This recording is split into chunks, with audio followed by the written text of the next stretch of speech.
começar falando sobre o relatório da CPI da pandemia, que foi aprovado por 7 votos a 4 ontem, na última sessão, depois de 6 meses de trabalho no Senado Federal.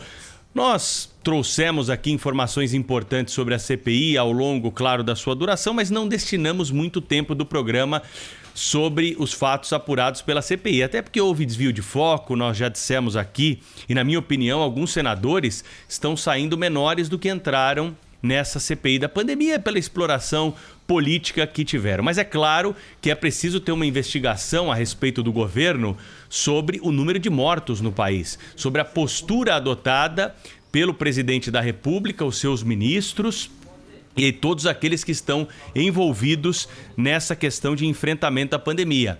Até porque o país demorou para ir atrás de vacina, o país teve uma postura que hoje é tida aí como uma postura equivocada de se apostar, e o governo em algum momento, jogou luz a essa discussão sobre tratamento precoce, e essa questão toda precisa ser investigada. Não é a CPI propriamente dita que vai fazer essa investigação de uma maneira séria. Afinal de contas, a nossa legislação diz que isso cabe ao Ministério Público. O Ministério Público Federal é o autor da ação penal e é ele que deve propor, então, as denúncias relacionadas àquilo que for investigado na CPI.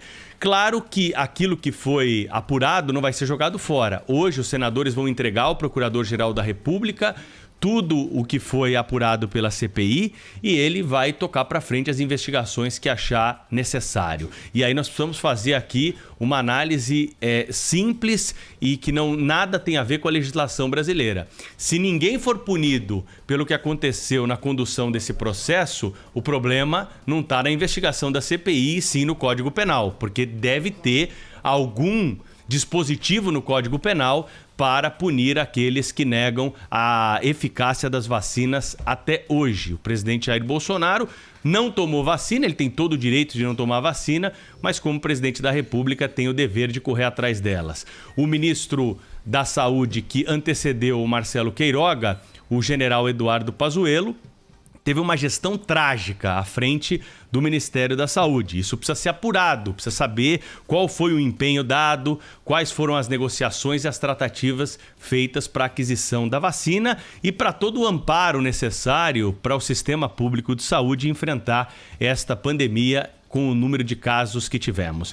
Mas, meus amigos, eu queria me ater aqui a um desses pontos, porque tem muita coisa para a gente conversar sobre esse assunto e para não desviar efetivamente o foco. A possibilidade desse relatório chegar diretamente ao Supremo Tribunal Federal. Essa é uma discussão jurídica interessante e que não tem um caminho pacificado. São teses que estão sendo colocadas e esse pode ser um caso específico para sustentar uma dessas teses, que é o encaminhamento direto para a Suprema Corte sem passar pelo Procurador-Geral da República para apuração e julgamento de alguns casos. Alguns juristas têm defendido que se trata de uma ação penal pública subsidiária. Então, não se trata de uma ação privada, onde qualquer um do povo poderia, ou qualquer entidade poderia ir ao Supremo para pedir o indiciamento dessas autoridades, e também na ausência de uma atuação do Ministério Público, nós poderíamos ter o Supremo Tribunal Federal tocando essa investigação e, de alguma forma, já julgando alguns desses procedimentos. Repito aqui, é uma construção jurídica existente para alguns crimes, mas que é questionada para outros crimes. Claro que, como tudo nesse país é judicializado, não seria diferente também com essa questão envolvendo a CPI. Mas repito aqui, é preciso aguardar a manifestação do Ministério Público, aguardar um posicionamento do Ministério Público para que possamos avançar para essa etapa da discussão. Colocar isso sobre a mesa agora é precipitar uma discussão que pode ser desnecessária, porque o Procurador-Geral da República, ao receber esses documentos da CPI, pode determinar, e na minha opinião deveria determinar, pelo menos uma investigação sobre esses fatos, para esclarecer à população aquilo que de mais importante foi levantado pela Comissão Parlamentar de Inquérito. Novela que terminou no Senado, mas se arrasta ainda e pode bater as portas do Supremo Tribunal Federal em breve. Cláudio Humberto, direto de Brasília, também com um destaque